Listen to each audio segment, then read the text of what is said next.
139টি match, 2651 run, 123টি wicket, 16বার man of the match award, 2বার মোস্ট ভ্যালুয়েবল প্লেয়ারের অ্যাওয়ার্ড এবং 2টো আইপিএল ট্রফি। কথা হচ্ছে কেকেআরের তারকা অলরাউন্ডার অ্যান্দ্রে রাসেলকে নিয়ে। 12টা মরশুম পার করে সোনালি বেগুনি জার্সিতে সমাপ্ত হলো রাসেল মাসেল জামানা। কিন্তু প্রশ্ন হলো, রাসেল এখন কোথায়? সোশ্যাল সাইটে তিনি পোস্ট করেছেন, ready for the world fastest format, the electrifying Abu Dhabi T ten. অর্থাৎ তিনি এখন ব্যস্ত শুধুই টি10 নিয়ে। এখন দেখার আইপিএলের বাকি দলগুলি আগামী 16 ডিসেম্বর আবুধাবিতে হতে চলা মিনি নিলামে তাকে নিয়ে দরাদরিতে কোন উচ্চতায় পৌঁছায়।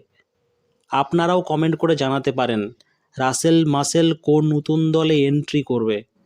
দেখা হচ্ছে পরের ভিডিওতে। Till then, tata.